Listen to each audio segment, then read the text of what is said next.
Hello everyone and welcome to Family Violence Appellate Project's webinar. Before we get started, a few logistical notes. If you have any technical difficulties viewing this recorded webinar or would like a copy of the training slides, please email us at training@fvaplaw.org. If this recorded webinar is not accessible to you, please contact us at training@fvaplaw.org and we will work with you to provide the material in an accessible format. MCLE credit is available for completing this webinar.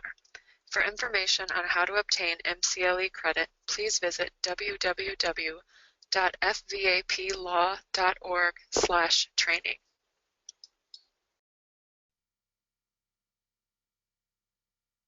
Hello everyone, and thank you for joining us for this training post-trial motion and writ remedies that are available in domestic violence cases. My name is Sheree Garishi, and I am a staff attorney with Family Violence Appellate Project, or FVAP, and we provide free appellate representation to low and moderate income survivors of domestic violence in civil cases, and typically, the matters relate to restraining orders, child custody, immigration, but we also do handle other domestic violence civil matters as well. We are based in Oakland, but we serve all throughout California. And as you can see from this slide, we've screened a significant number of cases since our inception in 2012. And have a very high success rate in prosecuting and defending appeals. We are a state bar recognized support center for legal aid providers, so if you have any questions regarding post-trial motion relief, writ relief, or appeals, please feel free to contact us. In this training, we're first going to look at what relief can be obtained from an unsuccessful family court order or judgment at the trial level. In particular, we're going to examine motions for reconsideration, renewal motions, motions for new trial, motions to vacate and enter a different judgment, motions to set aside, and motions to correct a clerical error. We're also going to be looking at what relief can be obtained at the appellate level. However, we're not going to be examining the statutory writ process or the appeals process. FVAP has another training on appeals, so if you're interested in that training, please refer to our website. This training, however, is going to specifically focus on when and how to file a common law writ within the California Court of Appeal. So let's dive right in. The first is a motion for reconsideration. When can you request this motion? So if you have an interim order that has been denied or denied in part, then you can make an application to the same judge that made the order to reconsider the matter and modify, amend, or revoke the prior order. So the key here with respect to this particular motion is that it applies to interim orders. And that is bolded here on this slide. Some of the other motions that we're going to discuss later apply to orders, judgments, or other decisions by the trial court, but this one specifically only applies to interim orders. And it must be based upon new or different facts, circumstances, or law. However, if you're basing it upon new law, you cannot base your motion on a later enacted statute that does not have retroactive application. So it's important to keep that in mind. What and when to file? So you're going to file an application or a notice of motion. An application simply means a notice of motion, and the authority for that is CCP Section 1003. And you must file and serve that notice of motion within 10 days after service of written notice of entry of order. So in your particular case, if you have not been served with a written order, then potentially you can be filing your motion for reconsideration far after your actual hearing date. Your motion is going to be directed to the original judge or court, and you must also include a supporting declaration that is signed under penalty of perjury. The specifics of what must be included in that declaration are set forth for you here on this slide. But what I want to impress upon you is that the statute does allow the family court to award sanctions if these requirements are not met. So if you feel that this form of relief is an option for your client or for yourself, that you want to make sure that you are very careful to include all of these specifics in your declaration, which are also included under the statute.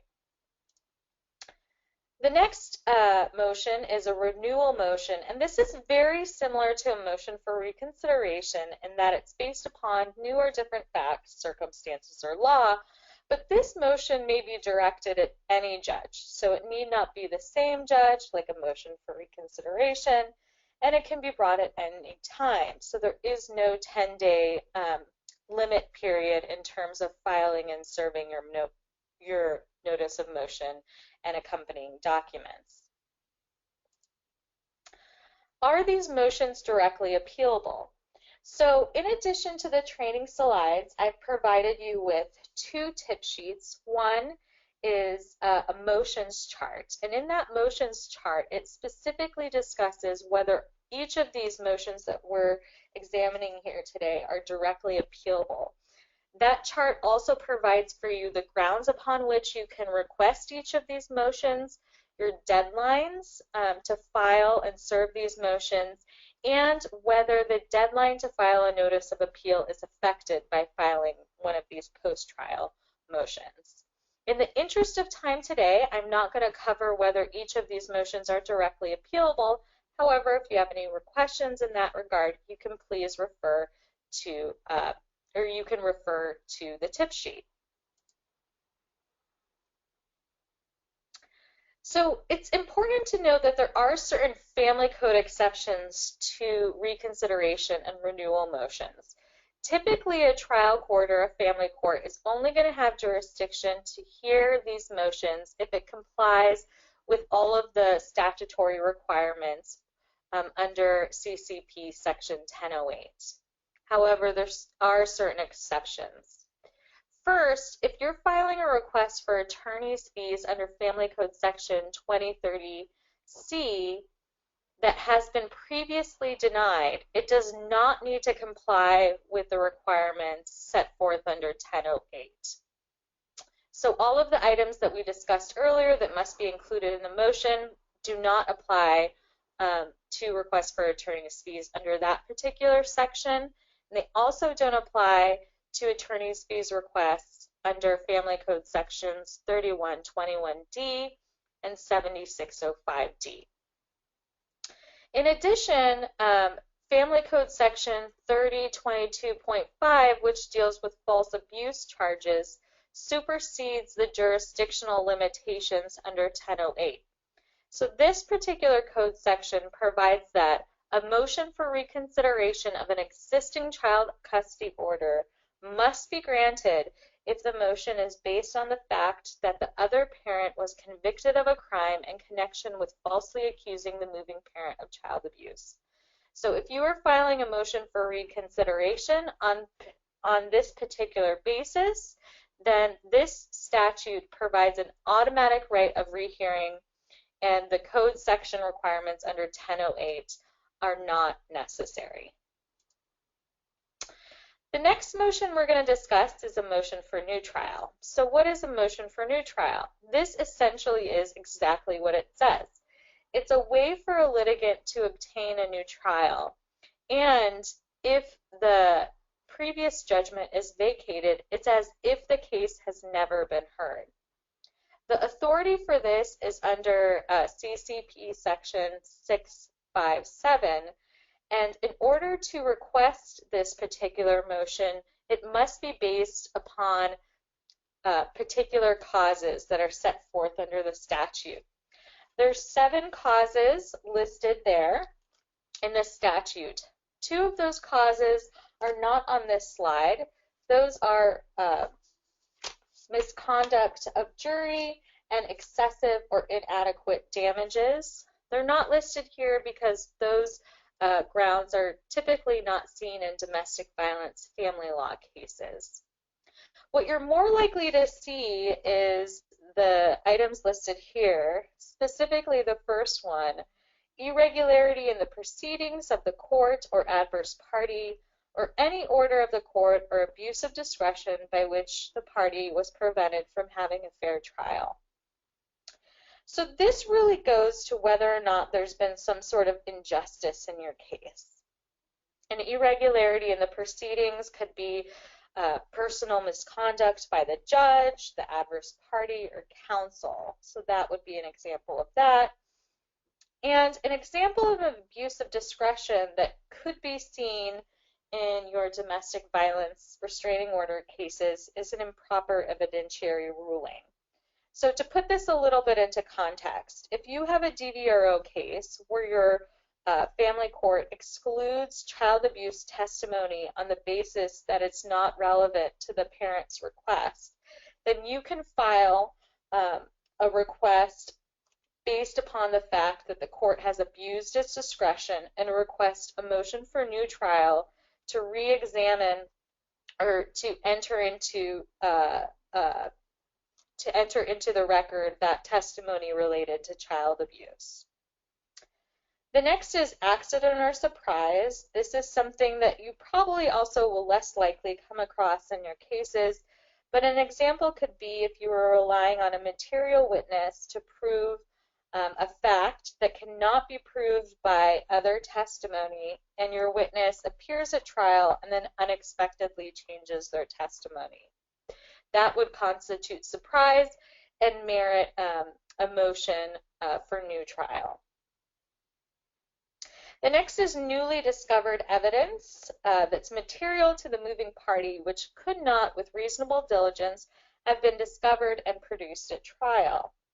So an example of this could be if you later discover that the opposing party was willfully suppressing evidence, but it has to be, and as this slide states here, material evidence. And it has to be evidence that could not have been discovered at the original trial. The last two are probably far more likely to be causes that you will see in your domestic violence restraining order cases. The first being insufficiency of evidence to justify the trial court's decision or decision is against the law. So a decision could be against the law in the context of statements of decision. If you request a statement of decision and the court fails to make findings on those particular issues where evidence was actually introduced on those issues, then that would be considered a decision that is against the law and would warrant a motion for new trial. The last is an error in the law occurring at trial and objected to by the party filing the motion for new trial. So the important factors here is that it must be objected to. If not, it will be deemed waived. And it also must be an error that is prejudicial to the moving party. So harmless error will not be sufficient grounds upon which you can obtain relief. And an example of that would be, as I mentioned before, an improper evidentiary ruling. So when to file a motion for a new trial? As you can see from the slide, there are very detailed rules on when you must file your motion for new trial. And I'm not going to go into the specifics of those, but you can look at your motion chart if you feel that this is a motion that you can file later in time. I do want to impress upon you, though, that the time limits here are jurisdictional. So they cannot be extended by the court or an agreement by the parties, and they're also not extended by the CCP section 1013, which extends time for service via mail or overnight mail.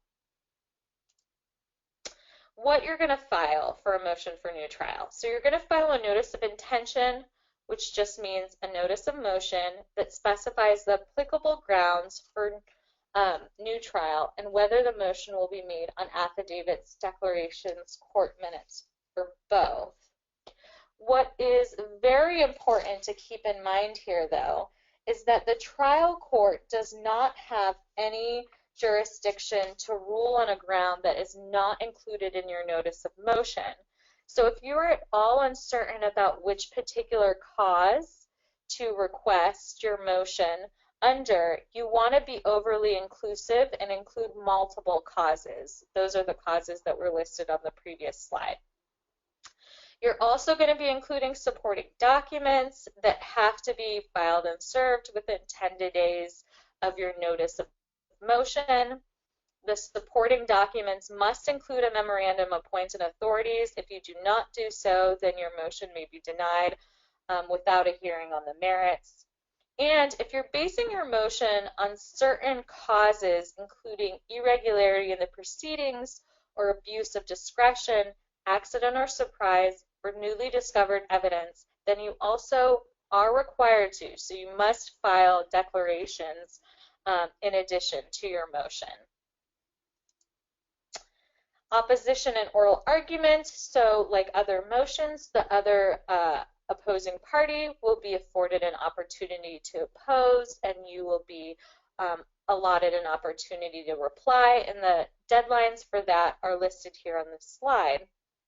But what is very unique to a motion for a new trial is that oral argument, or what is very unique here, is that oral argument is not required. So the family court can base its decision on the arguments and evidence that are set forth in the supporting documents and the record. And if the judge actually desires to have oral argument in your case, then the parties are only entitled to 5 days notice. So there is not a lot of time to prepare for oral argument if that is requested by the court. And with respect to the decision of your motion for new trial, what is also unique to this particular motion is that the trial court or family court is going to lack jurisdiction after 60 days to make a ruling. So if there has been no decision after 60 days of filing your motion, then your motion is going to be deemed denied by operation of law, unfortunately. So the next motion that we're going to discuss is a motion to vacate and enter a different judgment. The authority for this is under CCP section 663, which states that a judgment or decree, so notice that this is different than a motion for reconsideration and that it applies to judgments and decrees, when based upon a decision by the court, may be set aside and vacated by the same court and another and different judgment entered for either of the following causes. First, an erroneous legal basis for the decision that is not consistent with or supported by the facts. And in such case, when the judgment is set aside, then the statement of decision shall be amended and corrected too as well. The second is a judgment or decree that is not consistent with or supported by a special verdict.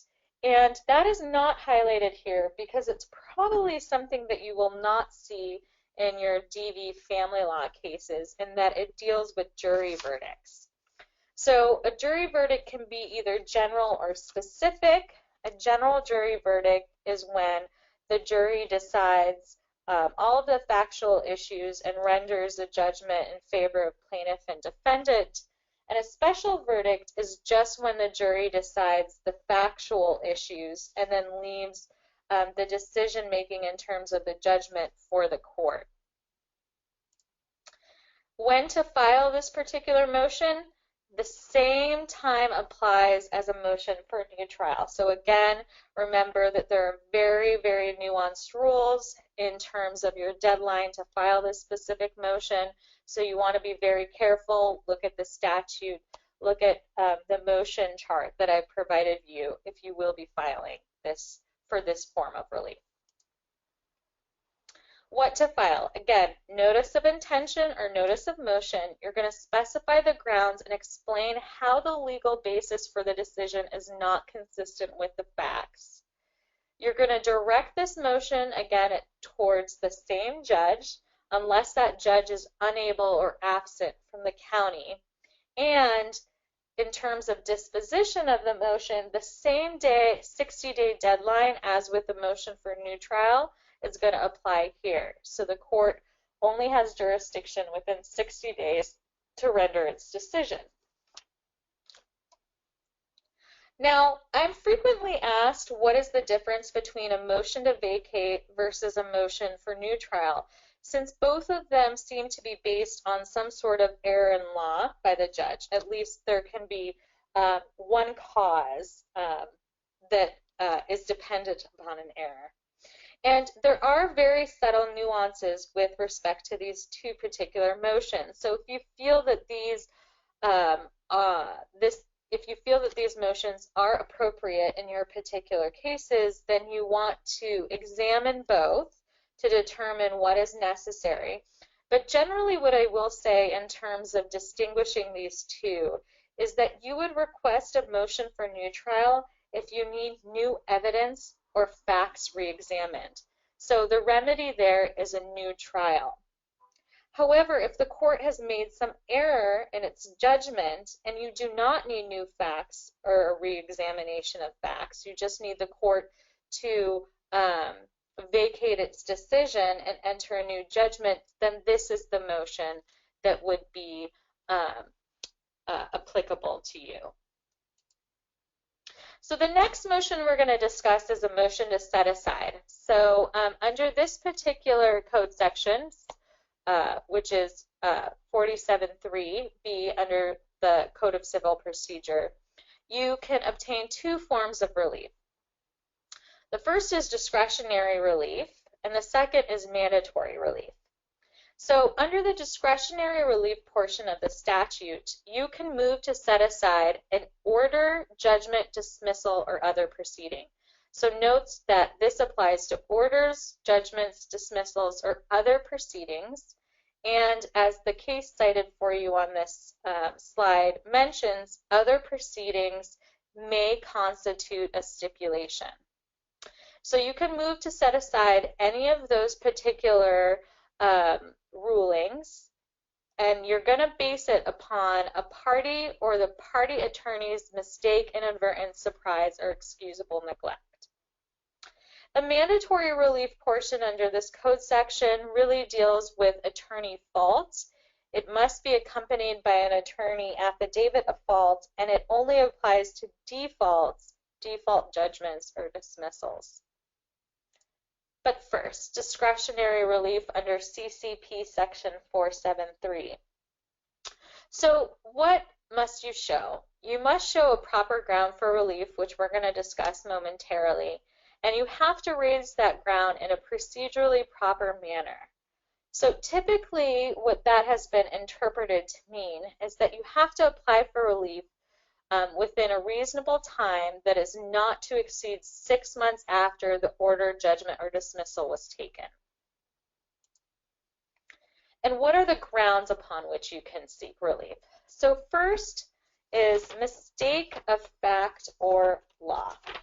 So I think mistake of fact is somewhat axiomatic, but mistake of law is more difficult to decipher. Specifically here you'll see on this slide that mere ignorance of law is not sufficient to set aside your order or judgment. And that's the Writ case that's cited here that stands for that proposition. But as the Jacobs case here says, an honest mistake of law may be found when an issue is complex and debatable. So unfortunately, there is not a lot of appellate authority that explains what is mistake of law in the context of domestic violence family law cases. But I think you can use this Jacobs case to analogize to some of your DV cases, specifically if there has been any financial abuse that's alleged. So what happened in Jacobs? In Jacobs, the Court of Appeal affirmed an order setting aside a stipulated judgment that gave husband sole control over funds in a trust on the basis of mistake of law. And the court there explained that the issue of placing the funds in the trust was a very complex issue, and that wife had agreed to put the funds in that specific trust based upon husband's advice, and husband had always had financial control during their marriage because, in fact, husband was a financial planner. So I think the takeaway here is that in determining whether there is a mistake of law, there is a lot of discretion with the trial court to make that determination. But if there's some sort of outside factor, so as you'll see in the Jacobs case, wife was really agreeing to it based on husband's advice, then that may play a role as well. And ultimately, too, the equities of the case may be a factor as that the court considers, too. For example, in the Jacobs case, the wife really sought to lose a lot of money if the stipulated judgment was not set aside. So the second prong is surprise, and again, not a lot of case law interpreting this within the DV context. In fact, a lot of cases that provide guidance on domestic violence family law cases really derive from appeals. And if these motions are not directly appealable, then that really results in a dearth of law. So the example that I have provided for you here, the Las Vegas land case, may be something that you see in your cases. In this particular case, the court held that surprise may be when a client is abandoned by their attorney. So if a client comes to you and says, my domestic violence restraining order was denied because my attorney failed to appear, then you can potentially file for relief under the element of surprise here. The next is inadvertence or excusable neglect. So this has to be an act that would be done by a reasonably prudent person. So it's the reasonable person test. And the seminal case on point that provides a lot of examples of excusable neglect is the Zamora case, which is cited for you here on this slide. In that case, the court held that discretionary relief applied when an attorney's legal assistant typed against instead of in favor of in an offer to compromise. The court there explained that the attorney's failure to review the document before sending it out was in fact imprudent, but that imprudence did not render the mistake inexcusable. So the Zamora case also provides other examples of an excusable neglect as well, and I'll just go through those really quickly. Excusable neglect is found where an attorney mistakenly checks a box with prejudice instead of without prejudice, where an associate misinterprets the instructions of a lead attorney by giving incorrect information at a hearing, and when secretaries lose pleadings and therefore result in untimely filing. But generally speaking, you should know that an exceptional workload or being overwhelmed as an attorney is not going to be deemed excusable neglect. The heavy workload really needs to be accompanied by some fact outside of the attorney's control that makes the situation unmanageable. So that really is, a mistake by, office machinery or an error by clerical staff. And I'll just quickly note here, too, that there is a limitation in terms of this discretionary relief under the Family Code. So Family Code Section 2123 limits the court's discretion to set aside proceedings in dissolution of marriage, nullity of marriage, or legal separation cases. So if you're trying to set aside in any of those types of cases, you do want to note that there is this exception.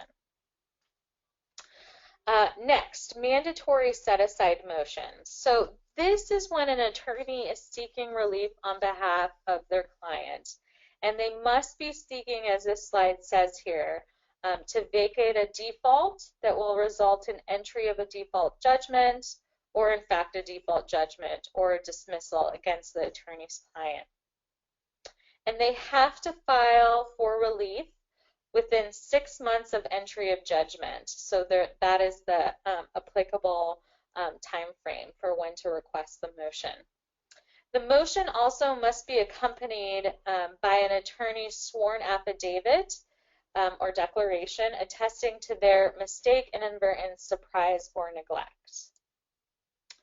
And I think it's noteworthy to mention that although this is mandatory to set aside, so in other words, courts must set aside the order, judgment, or other proceeding if an attorney includes an affidavit of fault, trial courts do not need to set it aside if they find that the default or dismissal was not in fact caused by the attorney's mistake, inadvertence, surprise, or neglect. So for example, if a client comes to you and retains you as counsel, but you're not yet a counsel of record, and the client is served with a summons and fails to forward that to you, and as a result, a default is entered against them, then the trial court there may deem that actually to be the client's fault, not your fault. And next here, this, somewhat self-evident, this applies only to attorneys, not pro per litigants, given the requirements. And you want to be aware that under the code section, the court is authorized to issue sanctions with respect to this particular motion. So last, we're going to discuss a motion to correct a clerical error. So the authority for this is under CCP section 47(3) subdivision D. And that statutory provision provides that a trial court may, upon motion of the party or its own motion, correct clerical errors in its judgments or orders entered to conform to the judgments or orders actually made. In addition, the code section provides that the trial court may, on notice motion of either party, set aside any void judgment or order. So this motion is very similar to what a lot of people have probably heard of, which is a nunc-pro-tunc. However, it only applies to clerical errors, not judicial errors. So clerical errors, what are those? Clerical errors are errors that do not state the court's actual intent because there was an error in the recording of the order or judgment rendered.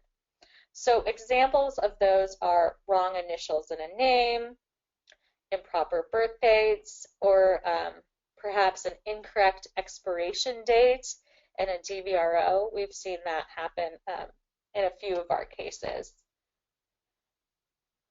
Judicial errors, on the other hand, state the court's actual intent. So the order or judgment was a result of deliberate reasoning by the court, even though that reasoning was flawed or incorrect. And the most prominent example that we see in this regard is a misapplication of law to facts. So for example, the court issues a DVRO but fails to apply 3044. It can also be when the court misconstrues evidence or if the court was misled by counsel. So when and what to file, you're going to file, like the other motions, a notice of motion, and you're going to include supporting documents, including a memorandum of points and authorities and declarations. Now, what is unique about this particular motion is that if the clerical error does not appear in the record, then counsel may file additional evidence to demonstrate that there was an error.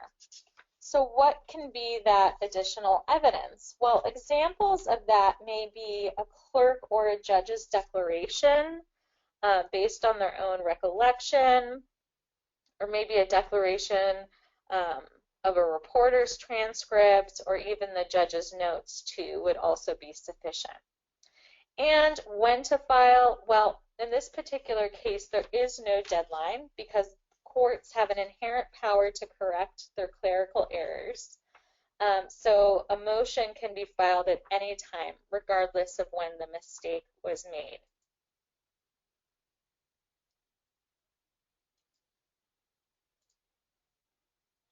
So next, we're going to be moving on from remedies that can be obtained from the trial level to remedies at the appellate level, specifically common law remedies.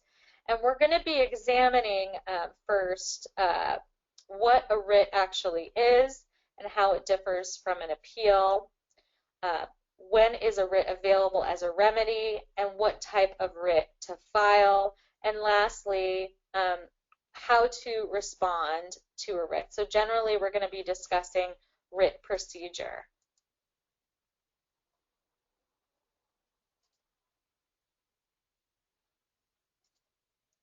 So first, what is a writ? So a writ is an avenue for the appellate court to review a non-appealable trial court order, and under certain exceptional circumstances, writ review is also going to lie from an appealable order. Generally, the relief that you're going to obtain from filing a writ is going to be a directive from the Court of Appeal to the trial court to do something or stop doing something. Or it's going to be an affirmance or annulment of an order or judgment. What is the difference between an appeal? So appeals are heard as a matter of right. So the appellate court must issue an opinion. If you comply with the proper appellate procedures, then the appellate court must issue an opinion and decide whether to affirm or reverse the order or judgment that you've appealed. Writs, on the other hand, are completely discretionary and governed by equitable principles. So even if the trial court order is just patently incorrect, the appellate court is not required to grant immediate writ review. Rather, they can leave that review for an appeal of the final judgment. And as a result of that, a high percentage of writs are denied. This particular slide notes that 94% of writ petitions are summarily denied.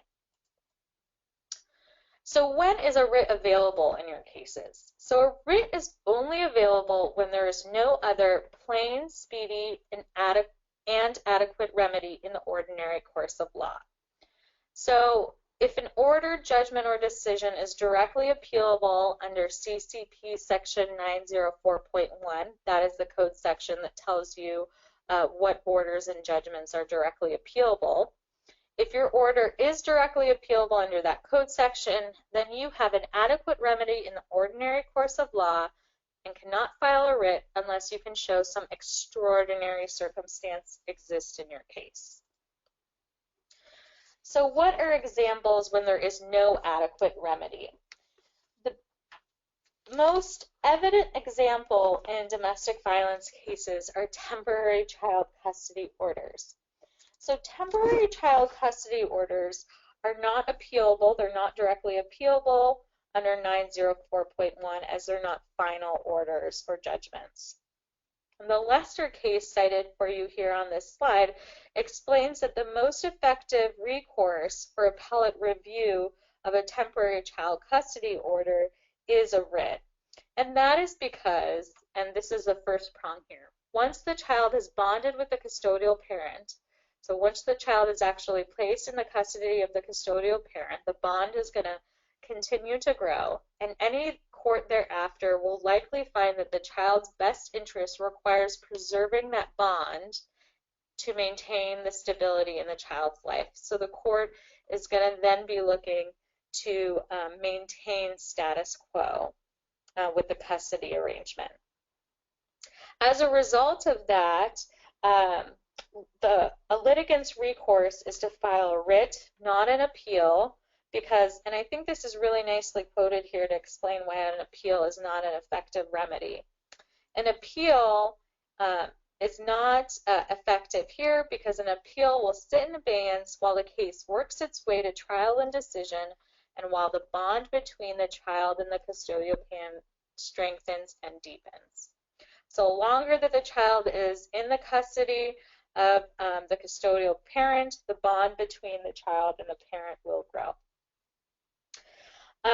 I think the reasoning of this case here really also can apply to writ review of an improper final custody order. So as I mentioned, this is the reasoning for temporary child custody orders, and writ review is applicable because it's a non-appealable order. But if you have an appealable order, a final custody order, you can make an argument here that using the Lester case, that custody is an exceptional circumstance. And the reasoning for that is because any court, after a child is placed into custody of the custodial parent, is going to be looking to maintain the stability in the child's life. So because there is this sort of extraordinary circumstance, you can argue that writ review is proper. In addition to that, I think the argument becomes even stronger if the child is in the custody of an abusive parent. That is more so an exceptional circumstance because there is, some sort of threat on the child in terms of being in the custody of a parent who has been found to have committed domestic violence.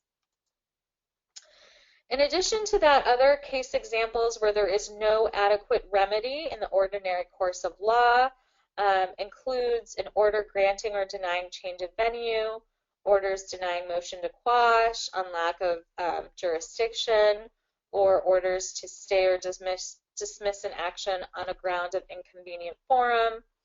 And lastly, orders granting or denying judicial disqualification under CCP section 170.1 and .6. And I'll note with this last prong here that a writ of mandate is the exclusive way to obtain appellate review of orders granting or denying judicial disqualification. So if you need the appellate court to provide you some relief in terms of those particular code sections, your only form of relief is to file a writ of mandate, not an appeal. So examples where there is adequate remedies but an extraordinary circumstance exists. As I just explained for you, there is an argument that can be made that within the custody context, there is an extraordinary circumstance, even if there is a final order, and especially so when there is domestic violence involved. But in addition to that, this case cited for you here, the Allen S. versus Superior Court case, says that a denial of pendente lite attorney's fees for eminent child custody proceedings also constitutes an extraordinary circumstance.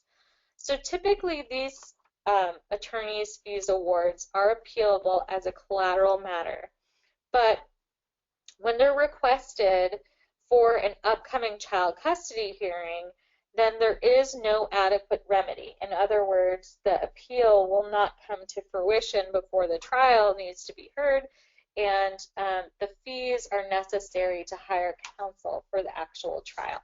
So the appropriate form of relief here is to file a petition for a writ. And briefly, an example where there is an adequate remedy but no exceptional circumstance.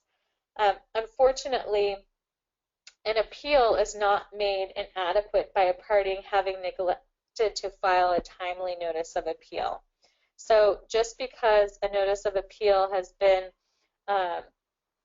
untimely filed will not deem the case inadequate. And so in that particular instance, the party, unfortunately, will have no means to obtain appellate review of their order or decision.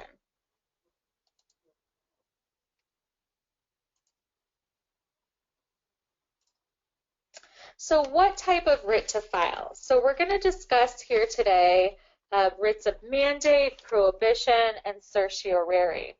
But what I want to impress upon you here is that, pragmatically speaking, it can be very difficult for even appellate practitioners like us here at FBAP to determine the type of writ to file. So generally speaking, if you are at all unsure as to the form or the type of relief to request, what you can do is you can title your writ in the alternative. So an example here is listed on the slide. You can title it a petition for writ of mandate, prohibition, certiorari, or other appropriate relief. But what is a writ of mandate? So a writ of mandate, the authority for that is under CCP section 1085. And what I'll say is that the code section is very convoluted in terms of determining what the actual requirements are. So the requirements have really been set forth in applicable case law. The first requirement is that the petitioner must show that there is no other adequate remedy at law and that they will suffer irreparable injury if the writ is not granted. In addition to that, they have to show either of the next two prongs, which is that the lower court abused its discretion or that the lower court failed to perform a non-discretionary duty to act. So what is an abuse of discretion? Examples of an abuse of discretion within the DV context include misinterpreting a statute or case law. So for example, if your judge says that controlling behavior or mental abuse is not abuse within the DVPA, or if the court grants a restraining order but then fails to apply 3044, that would be a misinterpretation of a statute or case law. In addition to that, it constitutes an improper ruling under particular facts, and when the family court violates your client's due process rights by dismissing the claim without proper notice or hearing. What is a non-discretionary duty to act? So in addition to filing a writ of mandate on the basis of an abuse of discretion, you can file a writ of mandate to compel performance of a non-discretionary duty. Case law has interpreted that to be a ministerial action. And examples of that in the DVRO context can be entry of a domestic violence restraining order or entry of a custody order. And we just recently saw a case where the court failed to actually issue a restraining order, but then failed to enter it on the actual judicial counsel form, and this became very problematic for our client in later custody proceedings. So it is important that if the court is issuing these particular orders, that it is actually entered in a written order. The next is a writ of prohibition, and the same first requirement as a writ of mandate is set forth here, except in this particular case, the petitioner must show that there is a threatened judicial action. So this is preventative in nature, and it only applies to judicial actions versus legislative or ministerial acts. And again, this is an instance where it would be really helpful to have some sort of authority explaining what a judicial action means within the context of domestic violence family law cases, but there just isn't any authority that interprets that. So I've included for you here the Duke case, which may help sort of illuminate the difference between judicial versus ministerial acts. So overall, what I'll say is that there is no bright line rule with respect to these particular acts. And the Duke case really addressed this in the context of money judgments and motions to enforce money judgments. So in that particular case, the appellate court held that the judicial function, so the judicial act of the trial court, was to hear a motion to enforce a money judgment and make its determination. On the other hand, the court said that the ministerial action in that case was the writ of execution. So a writ of execution is a requirement that is to be performed by a clerk after a money judgment is entered. And the court held in that case that the issuance of the writ of execution, because it was an act to be performed by the clerk of the court, what is in fact a ministerial action. So the big takeaway here is that an appellate court is likely going to find that an act required to be completed by a clerk is going to be ministerial, versus hearing and rendering a judgment is a judicial function of the court. And with respect to this, the petitioner must also show that that threatened judicial action was without or in excess of jurisdiction, but as you can see from the slide, jurisdiction is very broadly defined. Lastly, writ of certiorari. So this is very similar to a writ of prohibition. However, unlike a writ of prohibition, this writ is reactive in nature. So it's going to apply to when there has been a completed judicial action that is without or in excess of jurisdiction. And lastly, I just do want to touch upon the fact that there is another writ called writ of supersedious. This is a common law writ, but it is different for the other types of writs that we've discussed, in that this does not resolve the underlying merits of the case. Rather, it acts as a stay of enforcement on the trial court's power to act. So this really is the writ that you would request if you need to maintain status quo to resolve the underlying merits of the case. So the parties that are involved with writ proceedings. So this may be generic for some of you, but we'll just go through it very quickly. Petitioner, as I've mentioned frequently in this training, is the party who's going to request the writ. The respondent in a DVRO family law case is usually going to be the judge or the superior court, and the real party in interest is going to be the party whose interest will be affected by the outcome of the writ. That's likely the party who prevailed in the DV or custody proceeding. When to file your common law writ, so because this is based upon equitable principles, there is no specific time, although it needs to be filed within a reasonable time, and most courts of appeal have deemed that to be 60 days after entry of the challenged order. However, it is important to know that some courts have found that 60 days is unreasonable. So the big takeaway here is that if you feel that writ relief is appropriate for your client or yourself, you don't want to wait. You want to try to file your petition as soon as possible. In other words, you don't want to wait until many months after the order has been issued. What to include in your writ petition? There are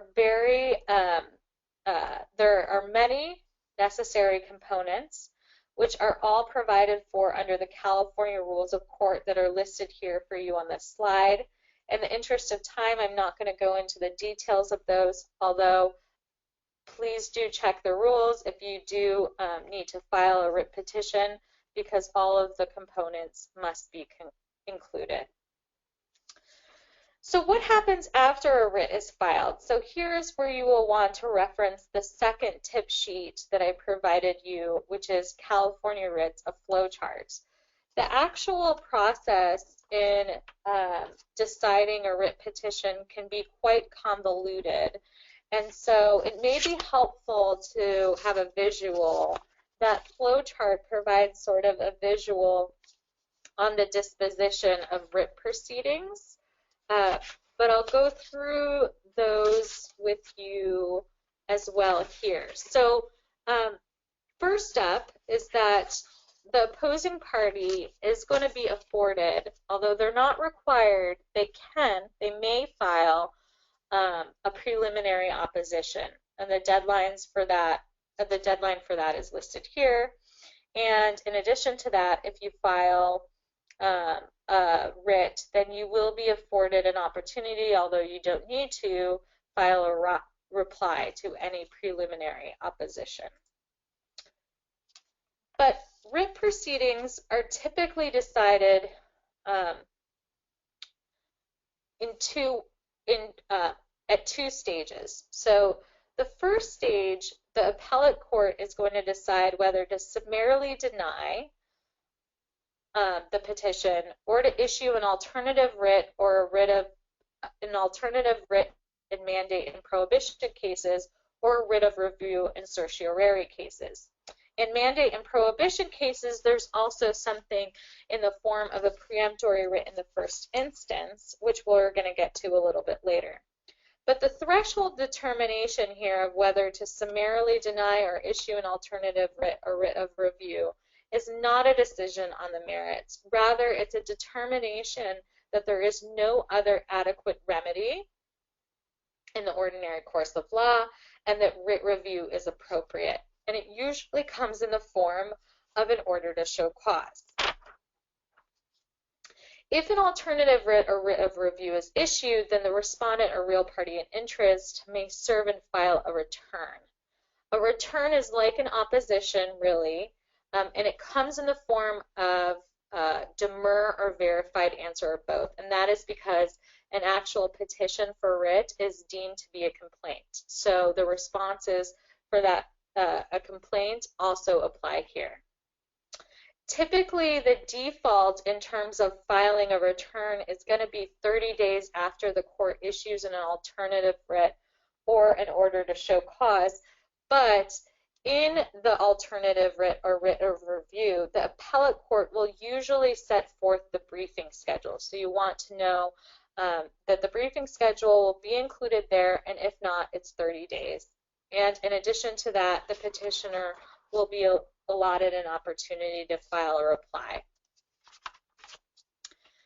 In terms of oral argument and opinion, once a full return is made, then each party is entitled to oral argument, and that is the case even if the opposing party waives oral argument or fails to appear at oral argument. And lastly, in terms of the actual decision, in mandate and prohibition cases, the Court of Appeal is going to file a formal opinion, issuing or denying a preemptory writ in the first, issuing or denying a preemptory writ. So a preemptory writ is the ultimate decision of what the court makes in terms of a writ of mandate and prohibition. And that is going to be a directive from the Court of Appeal to the trial court to do something in mandate cases or not do something in prohibition cases. In certiorari cases, the appellate court is going to file a formal opinion affirming or annulling the order or judgment. And it's important to know that if a written opinion is filed, then that becomes binding on the case and subject to res judicata, meaning the petitioner cannot later file an appeal. So lastly, let's discuss a preemptory writ in the first instance. So what is this? This is when the appellate court is going to make a decision based upon the initial showing.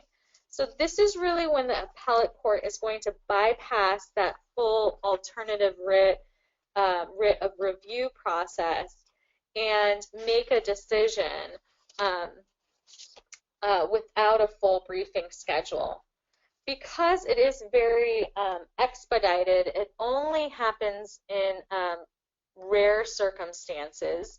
As you can see from this slide, it really happens when the entitlement to relief is conceded or there has been really some clear error under well-settled principles and undisputed facts, or where there is an unusual urgency requiring acceleration of normal process. So that can happen in domestic violence cases if children are placed in the custody of the abuser.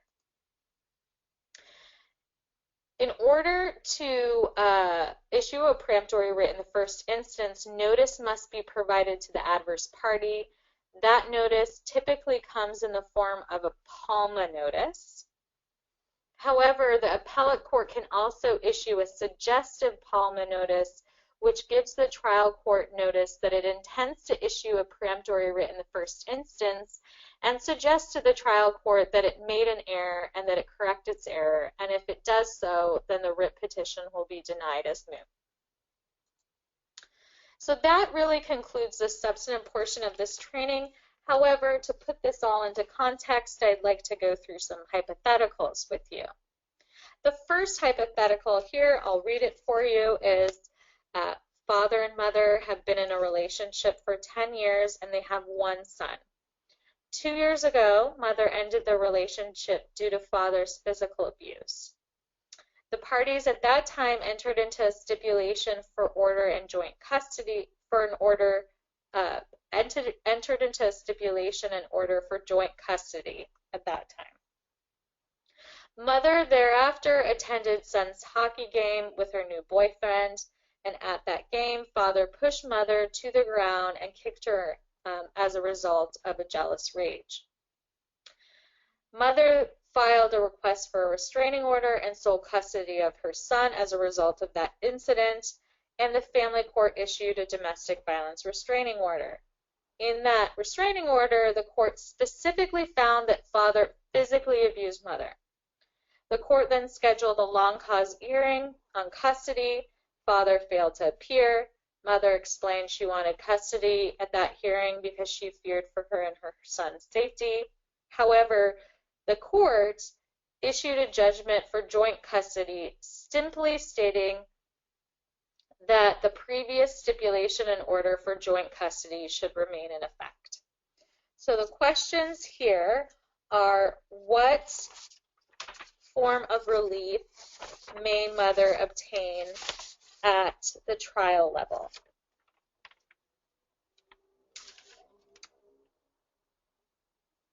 So the form of relief that mother can obtain at the trial level is a motion to vacate and enter a different judgment. Some of you may have been thinking a motion for reconsideration, but you'll note here that the court specifically says, or the court specifically issued a judgment. And as I stated previously, a motion for reconsideration only applies to interim orders, so not final judgments. The second hypo is 6 years ago, mother and father separated due to father's abuse towards mother. Father, who was in the military, got remarried and moved to Alabama. Mother has lived with the party's 2 children in California for a majority of the children's lives. In 2016, father moved to modify the custody order. Father moved to modify the custody order. The trial court changed physical custody from mother to father, opining that it was now father's turn to parent the children. Over mother's objection to wait until the children's school year was over, the court ordered that the children be moved within the next 4 days from California to Alabama. So the questions here are first, may mother file a writ petition? And the answer to that is yes, mother may file a writ petition. Even though there has been a final custody order issued, this would be an example where there is an exceptional circumstance, given the fact that the court has ordered that the children move within the next 4 days. And what particular type of writ would mother file? The answer to that is writ of mandate, on the basis that the court abused its discretion.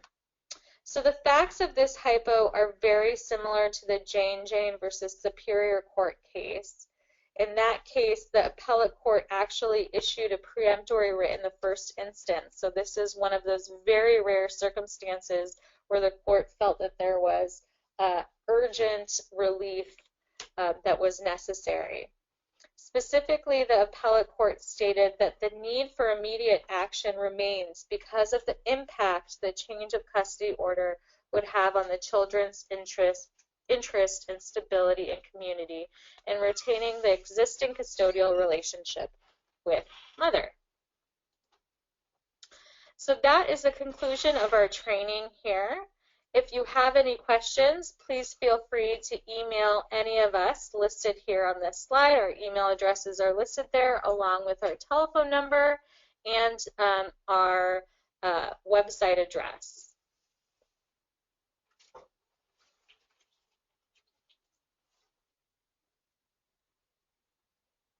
Again, thank you so much for watching our webinar. MCLE credit is available for completing this webinar. For more information on how to obtain MCLE credit, please visit www.faplaw.org/training. While there, you can also browse Family of Violence Appellate Project's selection of other recorded trainings. If you would like a copy of the training slides or the tip sheets referenced in this training, please email training@fvaplaw.org. Thank you for watching. The webinar has now concluded.